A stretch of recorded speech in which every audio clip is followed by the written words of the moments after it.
प्रदेश के योगी आदित्यनाथ महोदय जी, आपसे मैं कहना चाहूंगा कि जौनपुर में आप जांच कराइए और जांच करा के पीड़ित परिवार को न्याय दिलाना नहीं करते।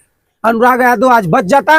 अनुराग यादव एक ऐसा खिलाड़ी था मित्रों जो से लेकर के संज्ञान लेते हैं और एडीएम को देते हैं जांच में कि 2 दिन के अंदर जांच करके बताओ। नमस्कार साथियों, मैं वंशराज और आप देख रहे हैं व्यक्ति भारत। मित्रों, उत्तर प्रदेश में एक ऐसा जिला जिसका नाम जौनपुर है। जौनपुर में एक ऐसी घटना जो कि आपको जानने के बाद पांव तले जमीन खसक जाएगी।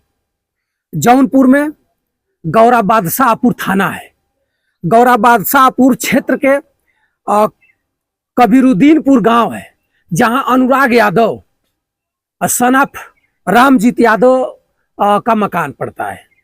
मित्रों, जमीनी विवाद, गांव सभा की जमीनी विवाद को लेकर के बाद बतरस हुआ। बतरस होने के बाद गांव के सम्मानित लोगों ने झगड़ा और झगड़े से छुड़ा करके दोनों पक्षों को दूर दूर कर दिया।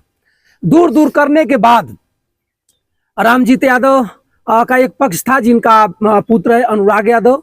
अनुराग यादव एक ऐसा गेम का विजेता है कि जिसको आप जान करके आप एक देश का एक नौजवान ऐसा खो दिया देश, जो आज हमारे देश को जौनपुर जिले को नाम को रोशन किया होता। लेकिन आज कुछ पापियों ने जमीन के विवाद को लेकर के, गांव सभा की जमीन को लेकर के, मित्रों अगर ऐसा देखा जाए तो हर एक गांव में गांव सभा की जमीन को लेकर के एक एक बित्ता के लिए मेड़ काटने को लेकर के, गांव सभा की संपत्ति को लेकर के लोग पूरे अपने परिवार को खो डालते हैं। रामजीत का परिवार था, अनुराग का परिवार था, दूसरे पक्ष में ललिता यादव उर्फ रमेश यादव। ललिता यादव रिटायर्ड दरोगा थे और ललिता यादव का रमेश यादव पुत्र हैं। झगड़ा होती है। झगड़ा में गांव के सम्मानित लोग झगड़ा को समझौता करा देते हैं। समझौता कराकर दूर कर देते हैं। उसके बाद अनुराग को क्या पता था कि हमारे जान माल का खतरा है और हमको मारने के लिए लोग ढूंढ रहे हैं। ललिता यादव का पुत्र रमेश यादव घर जाते हैं। घर जाने के बाद ये लोग एम बना लेते हैं। एम बनाने के बाद अनुराग यादव जैसे ही अपने घर के बाहर निकल के बर्स करते, माने दातुन करते हुए अपने चरनी के तरफ, जिसे गोरू बछलू खाते हैं, उधर के तरफ बैठ करके दातुन कर रहा था, तब तक ललिता यादव और रमेश यादव दोनों लोग घर में से निकलते हैं और तलवार लेकर के। मित्रों, बहुत बड़ी बात है। अब तक तो कहीं ना कहीं ठोक दिया जाता था, कहीं कुछ कर दिया जाता था, लेकिन जौनपुर में तलवार लेकर के लोग भाजने लगे। लाठी और तलवार की जमाना खत्म हो गई है, लेकिन फिर भी तलवार लेकर के और खदेड़ देते हैं। अनुराग यादव अपने माता पिता को चिल्लाते हुए दौड़ता है, लेकिन माता पिता घर में थे, उनको क्या पता था कि ऐसा हो जाएगा। लेकिन इधर तो बेईमान पापी कसाई रूप पकड़ करके और चल दिए जाते हैं। दौड़ा करके तलवार मार देते हैं गर्दन पर, गर्दन और धड़ अलग हो जाती है।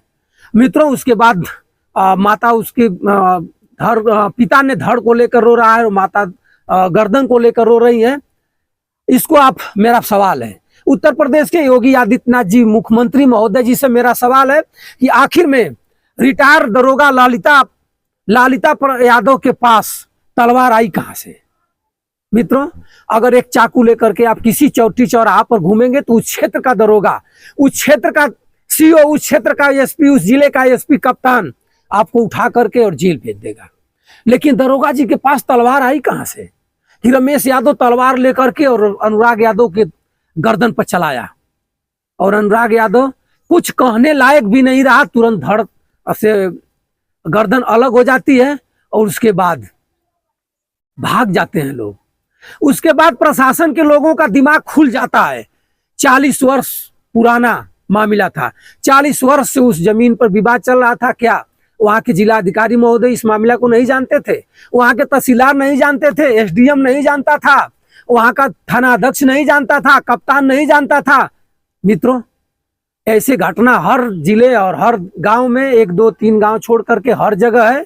और ये झगड़ा जानते हैं कौन लगाता है? मैं सीना ठोक कर कहना चाहूंगा कि झगड़ा राजस्व कर्मचारी लगाते हैं। क्या उस गांव का प्रधान नहीं जानता था? गांव समाज की जमीन है, एप्लीकेशन दिया होता, दोनों पक्ष से खाली करा दिया होता। उत्तर प्रदेश योगी जी, आप हमेशा कहते हैं कि अपराधी या तो जेल में है चाहे ऊपर है, लेकिन ये अपराधी कहां से आ गए? इनके साथ आप क्या करिएगा? बुलडोजर चलाइएगा? अनुराग यादव को न्याय दीजिएगा? आपका एसओ, आपका जौनपुर का कप्तान पैर के नीचे शूट करेगा या ललिता और रमेश यादव के सीने पर शूट करेगा? क्या करेगा? या ओम नमः शिवाय करके मामला को दफन कर दिया जाएगा? मित्रों, इस मामला को जान करके समाजवादी पार्टी के राष्ट्रीय अध्यक्ष अखिलेश यादव ने ट्वीट पर जो कहा है आप देखिएगा। अखिलेश यादव जी, कोई अपराधी का काउंटर होगा तो वहां समाजवादी कुनबा जुट जाएगा, जुट करके गुहार लगाएगा। लेकिन ये दोनों यादव हैं, दोनों यादवों का मामला है, यहाँ कोई समाजवादी नहीं जाएगा, समझौता में लोग लग जाएंगे। जाने दीजिए, जो हुआ हुआ समझ लीजिए, अनहोनी को कौन टालता है। लेकिन अनुराग यादव 5 बहन के बाद एक ही भाई था, दुधमुहा पुत्र था, दुधमुहा 5 बहनों का भाई था, उनका चिराग खत्म हो गया। इसके लिए आप क्या कहिएगा? योगी जी, आपका बुलडोजर, आपका चाबुक, आपका सूट, आपका जो सिंघम प्रकृति के अधिकारी हैं, रिवॉल्वर तान करके दौड़ाते हैं, उनको भेजिए जौनपुर में, भेजिए उस थाने क्षेत्र में, और कहिए न्याय दिलाए उस गरीब परिवार को, न्याय दिलाए। कानून अंधा है, कानून को दिखाई नहीं देता है। जो मामला 2 मिनट का होता है वो 2 साल चलता है। वो मामला सरकारी जमीन का था, 2 मिनट चाहता कोर्ट तो उसको सीधे गांव समाज के हवाले कर देता, लेकिन नहीं करेगा। दोनों तरफ से वकील साहब लोग अपना झूठ को साच और साच को झूठ जेवर में जेवर भर करके लड़ाएंगे, और लड़ाते लड़ाते लड़ाते लड़ाते कई हत्याएं हो जाएंगी। उसके बाद भी वो खत्म नहीं होगा। अब जैसे ही घटना घटती है वैसे ही जौनपुर के जिलाधिकारी महोदय संज्ञान लेते हैं और एडीएम को देते हैं जांच में कि 2 दिन के अंदर जांच करके बताओ क्या है। दूध का दूध और पानी का पानी अब करेंगे। एक हत्या हो गई और एक परिवार नष्ट हो गया, एक परिवार भाग गया। उसके बाद दूध का दूध पानी का पानी डीएम साहब करेंगे। इससे पहले डीएम साहब को पता ही नहीं था। थाना अध्यक्ष, हर जिले के थाना अध्यक्ष, हर थानों का जो थाना अध्यक्ष होता है किसी भी झगड़ा में, किसी भी लड़ाई में कम से कम उनका 70% भूमिका होता है। अगर थाना अध्यक्ष चाह होता तो ऐसी घटना नहीं घटती। अनुराग यादव आज बच जाता। अनुराग यादव एक ऐसा खिलाड़ी था मित्रों, जो चंदौली से लेकर के बहुत अच्छे अच्छे पदक उसके पास थे, नेशनल खिलाड़ी था। लेकिन आज उत्तर प्रदेश और हमारा देश एक ऐसे खिलाड़ी और ऐसे खिताब को खो डाला है, वो कहां से आएगा। उत्तर प्रदेश के योगी आदित्यनाथ महोदय जी, आपसे मैं कहना चाहूंगा कि जौनपुर में आप जांच कराइए और जांच करा के पीड़ित परिवार को न्याय दिलवाइए और कम से कम मुआवजा दिलवाइए। और जो दोषी हो, प्रधान दोषी हो, तहसीलदार दोषी हो, एसडीएम दोषी हो, वहां का कप्तान दोषी हो या लेखपाल कानगो दोषी हो, 90% मित्रों लेखपाल कानगो ही झगड़ा लगाते हैं। और झगड़ा लगा करके इधर से पैसा लेकर उधर करते हैं, उधर से पैसा लेकर उधर करते हैं। और उतना ही नहीं, लेखपाल कानगो इतने गंदे हैं मित्रों कि वही उपाय भी बताते हैं। लोग जानते हैं कि मेरा नहीं हो पाएगा, लेकिन बताते हैं कि ऐसे ऐसे करके आप कोर्ट में चले जाइए, ऐसे करके इस कोर्ट में चले जाइए। दोनों पक्ष को लड़ाने का काम लेखपाल और कानगो रेवेन्यू विभाग के अधिकारी करते हैं। योगी बाबा, आप रेवेन्यू विभाग के अधिकारियों पर सख्त कार्रवाई करिए। आप आज निर्देश दिए हैं कि जितने राजस्व के विवादित मामला है उसको डीएम तुरंत संज्ञान लेकर निस्तारण कराए। यही डीएम संज्ञान लिया है, 2 दिन का एडीएम को दिया है जांच में। हत्या हो गई है, उसके बाद जांच होगी, उसके बाद सरकारी जमीन है तुरंत खाली करा दिया जाएगा। जो कि वह बुलडोजर चलाइए, ऐसे ही अपराधियों के साथ एक काम करना चाहिए। वर्दी में वर्दी पहन करके और रिटायर होने के बाद दरोगा निकला बेईमान पापी। अरे यार, तुमको शर्म लगनी चाहिए। तुम्हारा ही भाई रहा होगा, भतीजा रहा होगा, और तुम तो कमाए हो वर्दी, तुम्हारे साथ ही रिटायरमेंट हो गए। कितना पैसा चाहिए, कितनी जमीन चाहिए। लेकिन मित्रों, मैं बताना चाहूंगा, यादव वर्ग में भी हूँ। यादव वर्ग में एक एक बित्ता का हिसाब होता है, सुई के नोक बराबर का मामला चलता है। और उसको लेकर के एक बित्ता अगर ज्यादा आप देखिएगा, मेड़बंदी यादव वर्ग में ही होती है।